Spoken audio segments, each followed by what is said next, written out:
Hello बच्चों, स्वागत है आप सबका फिजिक्स वर्ल्ड विजुअलिया यूट्यूब चैनल में। जैसा आपको मालूम है कि हम कक्षा 12 के भौतिक विज्ञान का दूसरा चैप्टर का जो है अध्ययन कर रहे हैं। अभी तक जो है हमने गाउस का नियम और गाउस के नियम के अनुप्रयोग 6 अनुप्रयोग जो है हम अब तक पढ़ चुके हैं। जैसा मैंने कल भी आपको बताया था कि इन 6 अनुप्रयोग में से एक अनुप्रयोग निबंधात्मक प्रश्न के रूप में हर बार 12वीं बोर्ड एग्जाम में पूछा जाता है। तो हमारे लिए ये काफ़ी महत्वपूर्ण जो है अनुप्रयोग वाले टॉपिक है।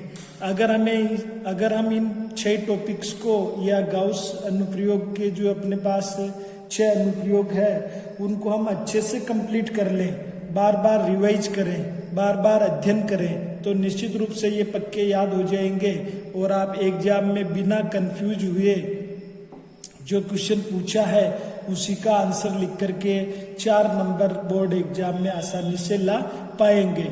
तो आज का जो हमारा वीडियो बहुत शॉर्ट होने वाला है, क्योंकि मैंने जो आज का वीडियो केवल गाउस के नियम के जो अनुप्रयोग हम 6 अनुप्रयोग जो हमने पढ़े हैं उन्हीं को मैं एक बार आपको एक रिवाइज कराने के साथ साथ उनको अपन क्या है कि एक साथ नोट कर लेते हैं उनके परिणामों को, ताकि जब भी आपको समय मिले आप इस वीडियो को देखें और इस वीडियो को देख करके आप अपनी नोट्स बुक में भी लिख सकते हैं। और जब भी आपको समय मिलता है तो जरूर आप देखें कि भाई इन 6 अनुप्रयोगों में किस किस में क्या क्या समानता है और क्या क्या अंतर है। तो देखिए, बिना ज़्यादा टाइम वेस्ट किए अपन अपने टॉपिक पर आते हैं कि जो है शुरुआत में हम ये बताना चाहेंगे कि गाउस प्रमेय या गाउस का नियम क्या है। तो देखिए, जो इस प्रमेय का जो कथन है वो इस प्रकार से है, निर्वात में स्थित बंद पृष्ठ से पारित विद्युत फ्लक्स का मान, निर्वात में स्थित बंद पृष्ठ से पारित विद्युत फ्लक्स का मान बंद पृष्ठ के आयतन में स्थित आवेश Q तथा निर्वात की विद्युतशीलता एप्सिलॉन नॉट के अनुपात के बराबर होता है। निर्वात की विद्युतशीलता एप्सिलॉन नॉट के अनुपात के बराबर होता है। देखिए, मैथमेटिकल रूप में हम कह रहे हैं कि हमारे पास जो है निर्वात में कोई बंद पृष्ठ है, तो इस बंद पृष्ठ से जो पारित विद्युत फ्लक्स होगा, बंद पृष्ठ से जो पारित विद्युत फ्लक्स होगा फाई, उसका मान जो हमने बंद पृष्ठ लिया है उसके आयतन में स्थित आवेश की मात्रा को हम सिग्मा Q से बता रहे हैं। आवेश की मात्रा तथा निर्वात की विद्युतशीलता को हम एप्सिलॉन नॉट से बताते हैं। निर्वात की विद्युतशीलता के अनुपात, देखिए मैंने इनको क्या है अनुपात के रूप में लिख दिया है, के अनुपात के बराबर होता है। ये हम पढ़ चुके हैं।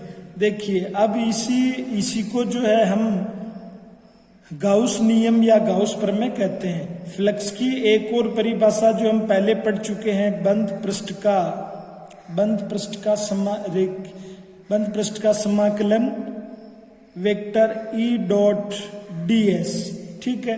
अब ये भी हमारे पास फाई है तो इसको भी हम यहाँ बराबर में लिख दें, तो ये जो है हमारे पास जो है गाउस प्रमेय होती है। इसका व्यापक रूप भी हमने लिखा था, तो इसका जो है पूरा उस वीडियो में हमने पूरा वीडियो गाउस प्रमेय पे बनाया था, तो आप उसको देख सकते हैं। ये मैंने शॉर्ट में आपको गाउस प्रमेय या गाउस का नियम बताया है। अब इसी जो है प्रमेय या गाउस नियम के अनुप्रयोग हमने पढ़े। गाउस नियम के अनुप्रयोग। अब आप जो है वीडियो को पॉज करके आपके दिमाग पर थोड़ा सा जोर डालिए कि पहला अनुप्रयोग क्या था। पहला अनुप्रयोग क्या था, याद करने की कोशिश कीजिए कि पहले अनुप्रयोग में हमने एक अनंत लंबाई का रेखीय आवेशित तार लिया था। याद आ रहा आपको, अनंत लंबाई का रेखीय आवेशित तार। तो जो है हमने उसमें ऐसे लिखा था, अनंत रेखीय आवेशित तार के कारण विद्युत क्षेत्र या जो है विद्युत क्षेत्र की तीव्रता, ये हमारा पहला अनुप्रयोग था। देखिए, इसके लिए हमने एक ऐसा जो है तार ऊर्ध्वाधर तार के रूप में लिया था और वहां पर कोई भी हमने उस तार से r दूरी पर कोई बिंदु P लिया था और उसका जो हमने डेरिवेशन वगैरह निकाले थे। अगर आप भूल गए हो तो उस वीडियो को आप दोबारा से देखें, वापस आपका जो है क्लियर हो जाएगा।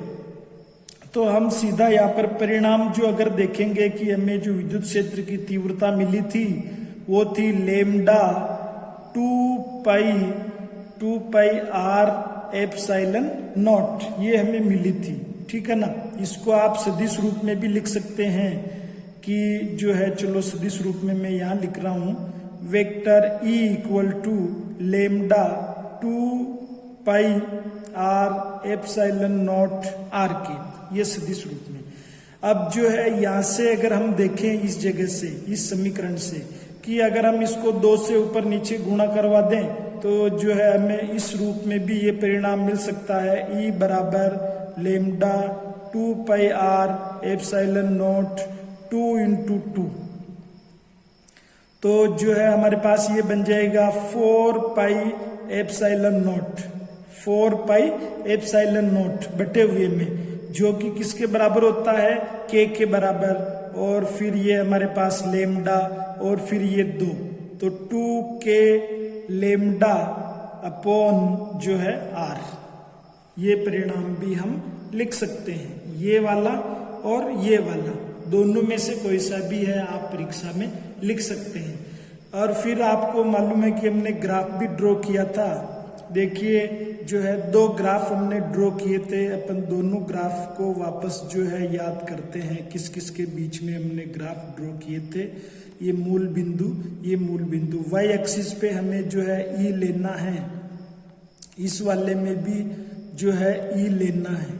ठीक, दोनों ग्राफ में साथ में बना रहा हूं। जैसा कि इस फॉर्मूले से हम देख रहे हैं, इस परिणाम से, कि E और R के बीच में व्युत्क्रमानुपात का संबंध है और E और लैम्डा के बीच में समानुपात का संबंध है।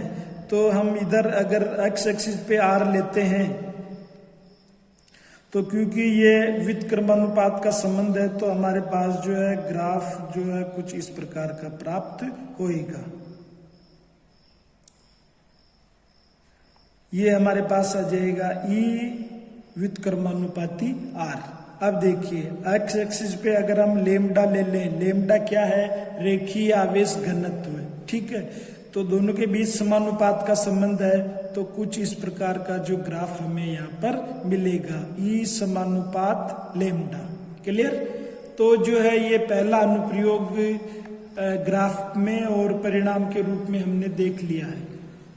अब वापस आप याद कीजिए कि जो है हमारा जो है दूसरा अनुप्रयोग क्या था, याद करने की कोशिश कीजिए कि आपको याद आ रहा होगा कि हमने एक शीट है ना, परत, अचालक परत, कौन सी ली थी, अचालक परत। जैसा कि अपना एक कागज जो है, ये इस प्रकार का कोई कागज है, वो एक परत के रूप में हमने लिया था और वो कैसा था, अचालक था। ठीक, तो देखिए वो जो हमारा टॉपिक जो है पूरा मैं यहाँ लिखता हूँ। देखिए समरूप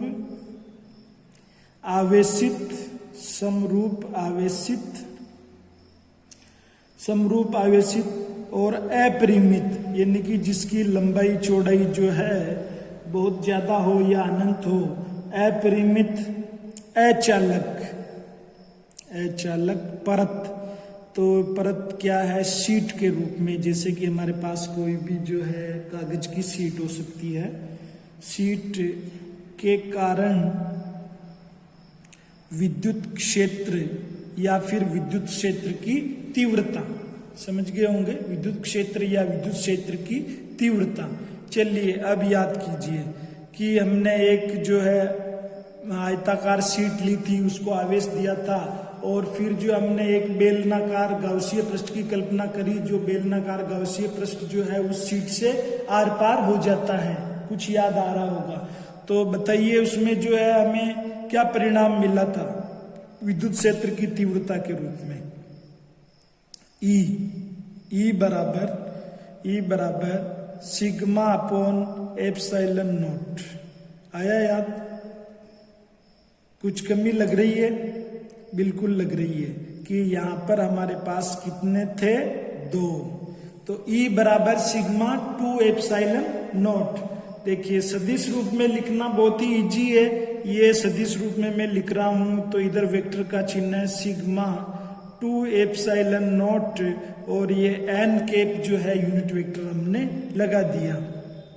चलिए ये तो काफी सिंपल सा अनुप्रयोग है। अब जो है इसके ग्राफ भी हम कुछ इस प्रकार से ड्रॉ कर सकते हैं। देखिए ये एक छोटा बना लेता हूं मैं, एक इधर बना लेता हूं, ठीक है, ये आलेख जो हम देख रहे हैं। अब देखिए जो है आप देख रहे होंगे कि परिणाम जो है हम देख रहे हैं, तो इसमें आर तो आ ही नहीं रहा है, न तो अंश में है न हर में है, तो इसका मतलब हमारा विद्युत क्षेत्र जो है दूरी पर बिल्कुल ही डिपेंड नहीं कर रहा है कि उस शीट से हमने जो बिंदु P लिया है वो कितनी दूरी पे लिया है, उसका कोई महत्व नहीं है। यानी कि ये दूरी पर बिल्कुल ही डिपेंडेंट नहीं है। तो ऐसी स्थिति में देखिए ये इधर हमने R लिया है, ये मूल बिंदु है, ये इधर विद्युत क्षेत्र की तीव्रता है। तो आप देखेंगे कि जो है हमारे पास विद्युत क्षेत्र का जो भी मान होगा वो जो दूरी बढ़ाने से या घटाने से कुछ कम या ज्यादा होने वाला नहीं है, बिल्कुल डिपेंडेंट नहीं है। तो इस प्रकार की हमें एक स्ट्रेट लाइन मिल जाएगी कि जो भी विद्युत क्षेत्र का मान जो है वो इस दूरी के बढ़ाने से कुछ भी परिवर्तित नहीं होता है। अब देखिए वापस जो ये सिग्मा आपको मिल रहा है, सिग्मा क्या है, पृष्ठ आवेश घनत्व। तो ई और सिग्मा दोनों तो समानुपात में हो गए, तो समानुपात वाला जो डायग्राम जो आपने ऊपर बना रखा है आलेख, वो का वही आलेख आपको यहाँ मिल जाना है। ये लेमडा और ये इधर हमारे पास ई मूल बिंदु, और यहाँ आप लिख सकते हैं ई लेमडा। यहाँ आप लिखना चाहें तो ई आर की पावर 0, आर की पावर 0 का मतलब 1 है कि बिल्कुल भी समानुपात में या बिल्कुल भी डिपेंडेंट यहाँ पर नहीं है। तो जो है ये दूसरा आपने यहाँ पर पढ़ लिया है। अब देखिए तीसरा वाला लेते हैं अपन, तीसरा अनुप्रयोग। ये तीसरा अनुप्रयोग क्या कहता है, तीसरा अनुप्रयोग इस बार हमने क्या ली थी, पट्टिका, है ना, प्लेट, और वो कौन सी थी, चालक प्लेट। समझ में आ रहा है ना, क्या लेंगे, चालक पट्टिका लेंगे। तो जो थर्ड था हमारा समरूप आवेशित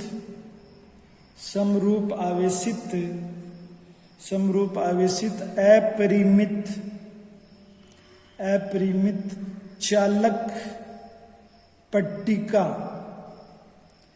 जिसको कि हम प्लेट कह देते हैं। प्लेट के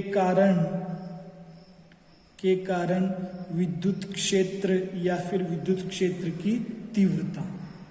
ठीक है, अब याद कीजिए यहाँ जो हमने प्लेट बनाई थी, है ना, प्लेट बनाई थी, तो हमने देखा था कि जो हमने गाउसीय पृष्ठ, बेलनाकार गाउसीय पृष्ठ की कल्पना करी थी, और जो प्लेट के रूप में हमने लिया था प्लेट का ऊपरी व्यू, तो आपको दिख रहा था कि वो जो है अंदर से तो पूरी तरह से बिल्कुल आवेश नहीं है, और जो है सारा आवेश जो दोनों जो सरफेस है उन पर चला गया था, है ना। हालांकि दोनों के बीच में अंतर बहुत ही कम है, परंतु फिर अंदर बिल्कुल भी आवेश यहाँ पर नहीं रहेगा। तो वहां पर जो हमें परिणामी विद्युत क्षेत्र जो मिला था, याद करिए, देखिए जो है वो मिला था हमें E बराबर सिग्मा एप्सिलॉन नॉट। ठीक बात है ना। उस जो अभी पहले वाले में हमने देखा था अपरिमित अचालक जो हमारे पास परत थी, उसमें यहाँ पर 2 लिखा था और इसमें यहाँ पर 2 नहीं आएगा। सबसे जो है खास अंतर यही है। और सदिश रूप में लिखना बहुत इजी है, ये हमने सदिश रूप में लिख दिया, ये लीजिए। अब वापस आप डिस्कस करिए कि जो है आर पे किसी प्रकार की निर्भरता नहीं है और ये निर्भरता आ रही है विद्युत क्षेत्र और पृष्ठ आवेश घनत्व पर, है ना, पृष्ठ आवेश घनत्व पर। तो वापस जो आप आलेख बनाएंगे तो अभी दूसरी स्थिति में जो आलेख थे वो के वही यहाँ पर बन जाएंगे।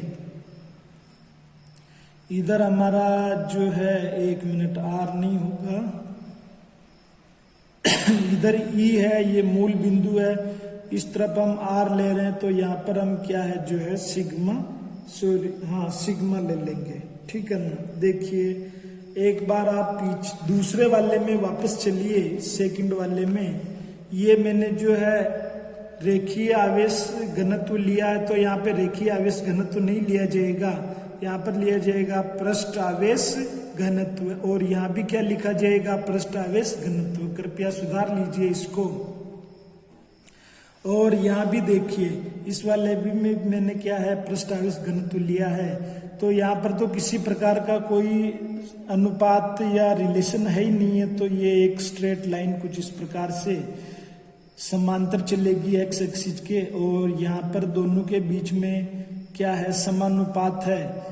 तो इस स्थिति में हमारे को मूल बिंदु से गुजरती हुई ये एक सीधी रेखा कुछ ऐसी मिलेगी। तो ये ई समानुपाती सिग्मा, ये दोनों आलेख कंप्लीट हो गए।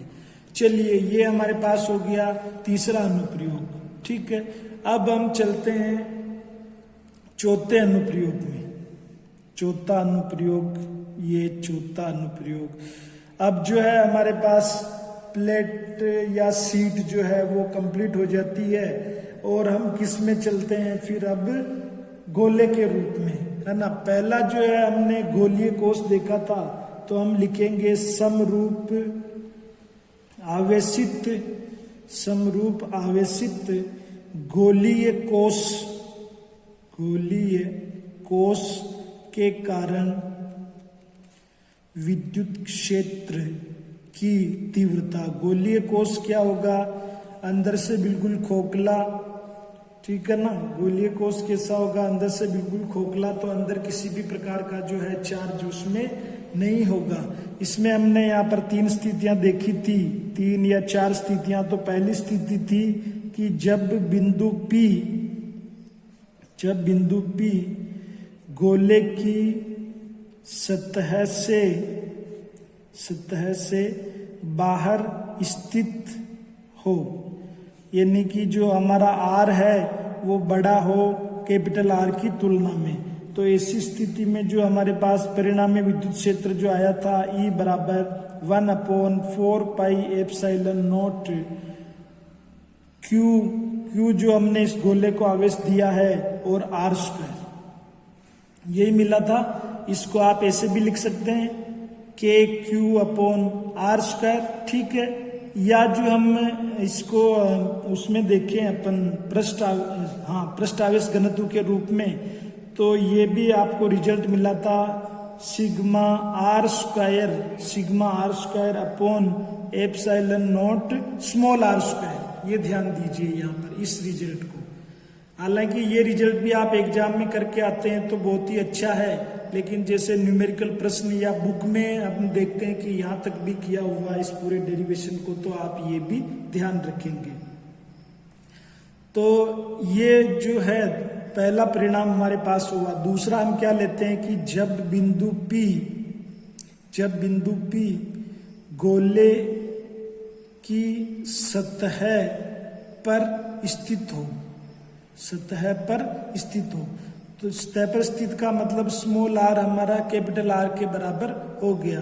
तो ऐसी स्थिति में कुछ भी चेंज नहीं करना। ये जो आपने पहले वाले में परिणाम प्राप्त किया था ना, उसमें स्मॉल आर की जगह क्या लिख देना है, कैपिटल आर लिख देना है। ये देखिए इस प्रकार से, तो आप ऐसा लिख देंगे, बिल्कुल ठीक है। या इसमें जो आप देखेंगे कि स्मॉल आर की जगह जैसे ही आप कैपिटल आर फिट करेंगे तो आर स्क्वायर से आर स्क्वायर कैंसिल हो जाएगा और हमें ई जो है पृष्ठ आवेश घनत्व के रूप में कुछ ऐसा मिलेगा। ठीक बात है। चलिए तीसरा बिंदु क्या था हमारा, जब बिंदु P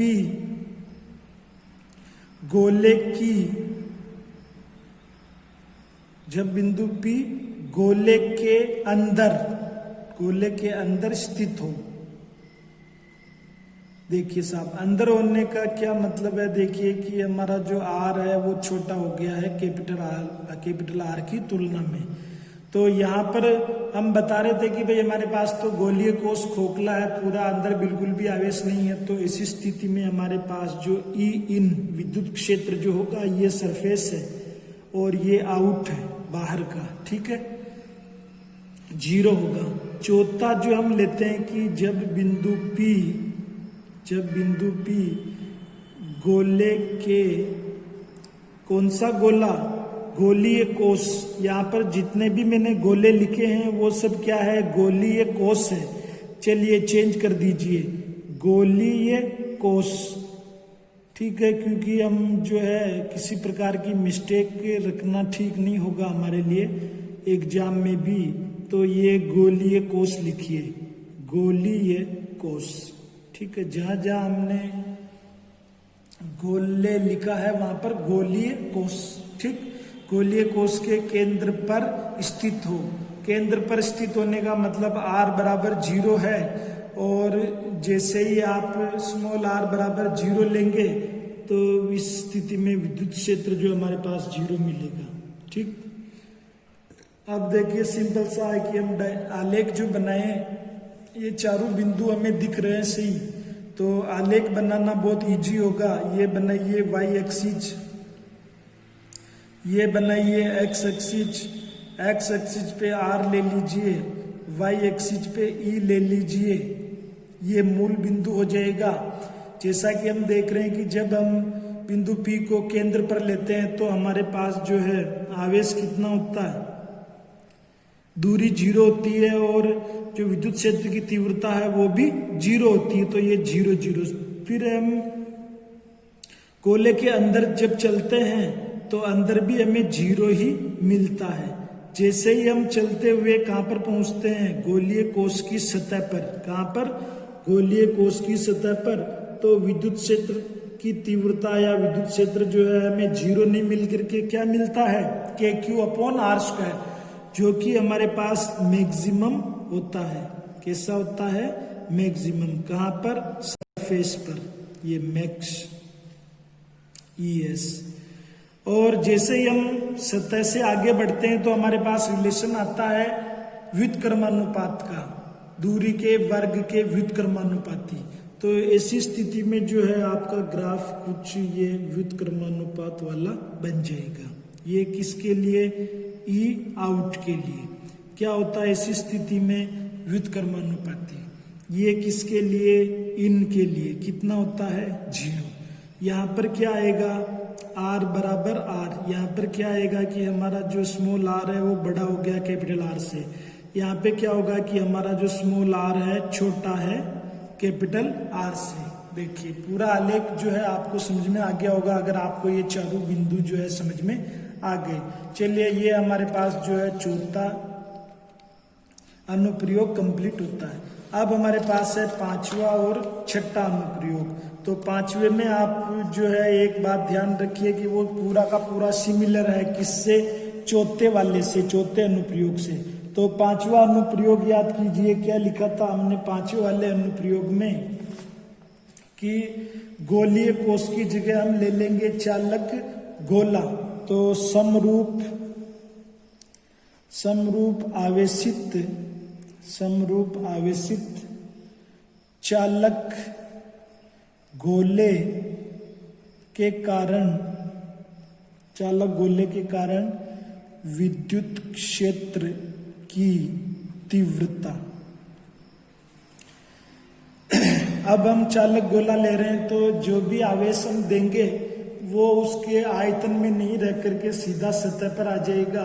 उसका कारण है कि वहां पर समान आवेश होने से और चालक गोला होने से आवेश वहां पर प्रतिकर्षण बल के कारण सतह पर व्यवस्थित हो जाएंगे। तो ये भी हमें एक तरह से गोलीय कोश की भांति ही परिणाम या रिजल्ट देगा। तो पहला जो है यहाँ पर आप देखिए, पहला क्या था कि जब बिंदु P गोले की सतह से बाहर स्थित होने से क्या हो जाएगा, हमारा जो है स्मॉल r जो है बड़ा है। ठीक है, यहाँ पर अपन ने भी कहा कि ये गोलीय कोश की तरह परिणाम देगा। तो 1/4 पाई एप्सिलॉन नॉट ना, देखिए 1/4 पाई एप्सिलॉन नॉट Q जो हमने उस गोले को आवेश दिया है और R का स्क्वायर। तो सिंपल आप इसको ऐसे लिख पाएंगे, सेम रिजल्ट है, कोई अंतर नहीं है। या फिर आप ऐसे भी लिख सकते हैं कि जो हमारा E आउट है इसमें पृष्ठ आवेश घनत्व के रूप में, तो जो है ऊपर कैपिटल R का स्क्वायर होता है और बटे हुए में स्मॉल r का स्क्वायर होता है। चलिए सेकंड वाली बात करते हैं। जब बिंदु P गोले की सतह पर स्थित हो, चलो बताइए शॉर्ट में क्या होगा, small r equal to capital R। तो यहाँ चेंजेज कर दीजिए, E ऑन सरफेस के Q R स्क्वायर, या जो आप इस तरह से लिख सकते हैं कि जो है सिग्मा अपॉन एप्सिलॉन नॉट, क्योंकि कैपिटल R स्क्वायर यहाँ पर कैंसिल हो जाएंगे। चलिए तीसरा बिंदु, जब बिंदु P गोले के अंदर स्थित होने का मतलब कुछ ऐसा है, ये इस प्रकार से अंदर स्थित होने से देखिए आपके पास जो है रिजल्ट क्या बनना है, याद आ रहा होगा क्या बनना है, 0, क्योंकि सारा जो आवेश है पृष्ठ पर वितरित है, अंदर तो कुछ आवेश ही नहीं है। चलिए चौथी स्थिति में आ जाइए। जब बिंदु P गोले के केंद्र पर स्थित हो, देखिए केंद्र पर आने का मतलब क्या हो गया, स्मॉल r इक्वल टू 0, और यहाँ भी हमें जो है सेंटर वाला भाग का विद्युत क्षेत्र मिलेगा बिल्कुल 0। चलिए ग्राफ ड्रॉ कर लीजिए, सेम पिछले वाला ही आना है, जो गोलीय कोश के लिए आया था ना, सेम वही आना है। देखिए स्ट्रेट लाइन खींचिए,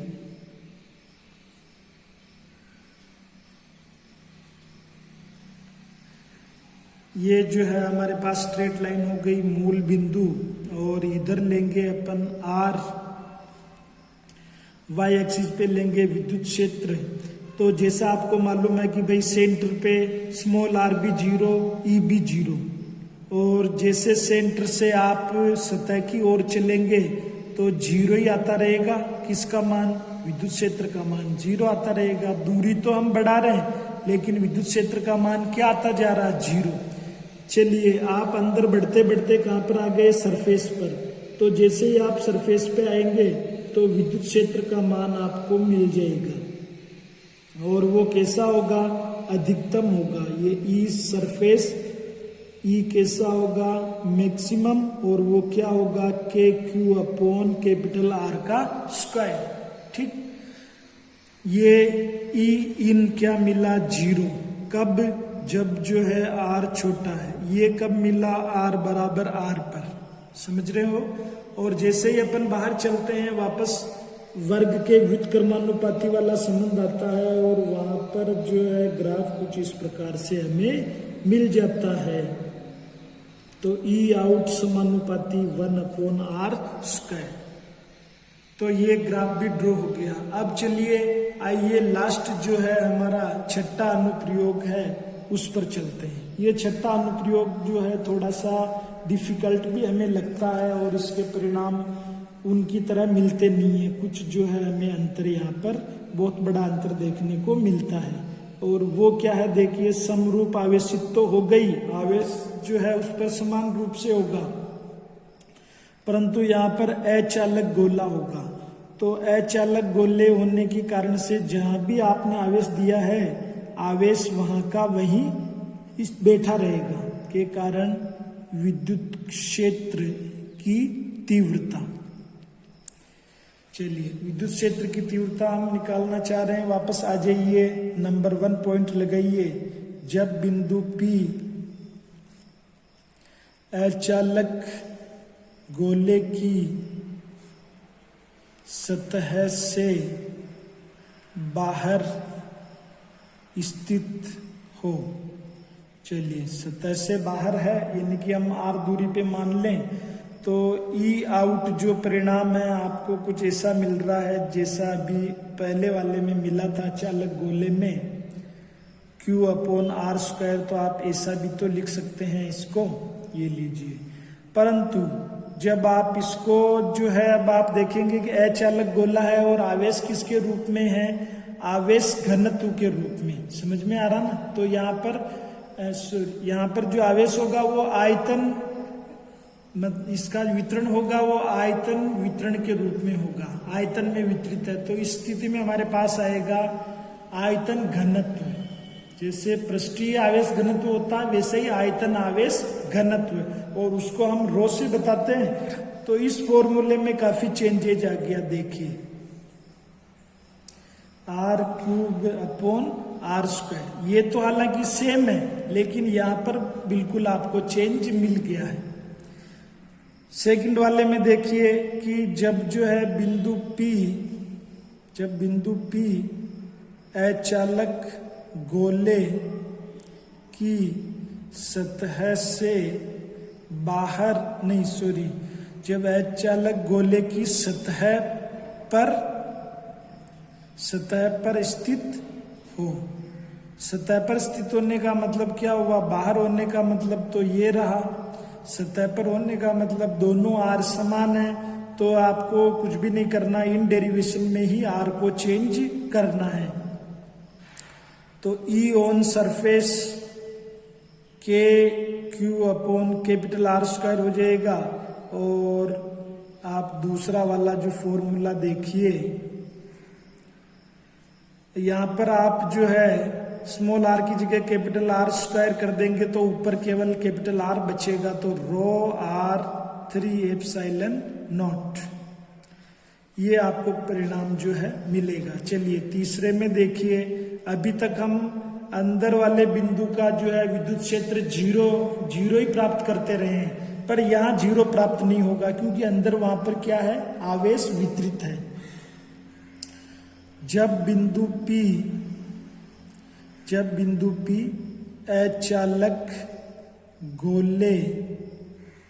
अचालक गोले के अंदर स्थित हो, अंदर स्थित होने का मतलब ये मैथमेटिकल रूप में कुछ हम ऐसा लिख रहे हैं, ठीक है। अब आ जाइए सही कि भाई अगर अचालक है तो किस प्रकार की स्थिति बनेगी, ये आपको दिखाई तो दे रहा है, ये इधर वाला जो है पूरा भाग दिखाई दे रहा है, और इसी नोटबुक को मैं इधर लेता हूं तो आपको इधर वाला दिखाई दे रहा है, अभी मैं बीच में लिख रहा हूं। तो जो है अंदर वाले पे देखिए, अभी तक हम 0 करते आए हैं, पर यहाँ पर 0 नहीं होगा। ये आपको मिलेगा 1/4πε0 Q के साथ स्मॉल r, और बटे हुए में जो हम R² लिखते थे वो यहाँ पर बन जाएगा, देखिए r³ के रूप में, r³ के रूप में। तो आप ऐसा लिख सकते हैं KQ स्मॉल r और ये r³, ठीक। या इसको आप आवेश घनत्व के फॉर्म में भी अगर रखेंगे तो वो आएगा ρ3ε0r। ये आपको जरूर याद जो है रखने पड़ेंगे। अब इसका लास्ट चौथा हम देखते हैं, जब बिंदु P अचालक गोले के अंदर स्थित हो। अंदर स्थित का मतलब ये r बराबर 0। तो देखिए अंदर अगर स्थित है बिंदु तो यहाँ पर सेम रिजल्ट जो है उन सूर्याचालक गोले के केंद्र की बात कर रहे हैं, केंद्र पर स्थित हो। ठीक है ना। तो जैसे ही आप केंद्र पर स्थित करेंगे तो यहाँ 0 ही मिलेगा। चलिए फटाफट से ग्राफ ड्रॉ कर लेते हैं इसका। ये y एक्सिस, ये x एक्सिस, ये मूल बिंदु, इस तरफ ये विद्युत क्षेत्र E, यहाँ पर जो है दूरी ये ऐसे चल रही है। ठीक है। अब जो है अभी जो अपन ने चौथा पॉइंट पढ़ा है ये कि जब बिंदु P कहाँ हो, केंद्र पर, तो विद्युत क्षेत्र कितना आया 0। तो यहाँ पर देखिए ये रहा कि R का मान 0 तो E का मान भी 0। अब आप उसके जो है गोले के केंद्र से, ये गोला है, पहले आप इसके केंद्र पर थे, अब केंद्र से धीरे धीरे सरफेस की ओर जाएंगे। तो पहले ये अंदर वाला पॉइंट, फिर ये सरफेस वाला पॉइंट, फिर ये बाहर वाला पॉइंट। ठीक है ना। तो चलिए अंदर वाले में देखिए ये 3rd नंबर का, यहाँ पर अपन क्या देख रहे हैं कि दूरी के साथ जो है ये हमारा समानुपात में है। समानुपात में है तो आप ग्राफ कुछ इस प्रकार बनाएंगे। ये मूल बिंदु से जो है कोई रेखा इस प्रकार से चलेगी, ये समानुपात का। अब अंदर के बाद आप सरफेस पे आएंगे तो सरफेस पे भी जो है आपको अधिकतम मान मिल रहा है सरफेस पे, तो ये अधिकतम वैल्यू आप सरफेस पर प्राप्त कर पाएंगे। तो ये जो हमारा यहाँ पर सरफेस हो गया, ये जो है E का अधिकतम मान जो होगा हमारा वो होगा KQ अपॉन R²। ठीक। और ये कहाँ पर है, ये इन है, इन में क्या हो रहा है R के समानुपात में। ठीक है साहब। यहाँ पर हमारा स्मॉल r और कैपिटल R दोनों बराबर है। जैसे ही हम गोले से बाहर चलते हैं वापस ये व्युत्क्रमानुपात का संबंध आ जाता है, तो वापस आपको पहले जैसा अब तक मिलता आ रहा है, आपको जो ग्राफ है कुछ ऐसा ही मिलेगा कि E आउट में जो है दूरी के वर्ग का व्युत्क्रमानुपात। पूरे ग्राफ को समझ गए ना। ये अंतर आया है कि अभी तक हम यहाँ पर इसको 0 लेते आ रहे हैं, है ना, पर अब ये यहाँ पर R के दूरी के समानुपात में है, तो कुछ इस प्रकार का हमें वक्र यहाँ पर मिलेगा। देखिए मैंने तुलनात्मक रूप से है सबको जो बता दिया है, और इनका आप जो देख करके अपने नोट्स बुक में लिखें। वीडियो देखने के लिए आपका धन्यवाद।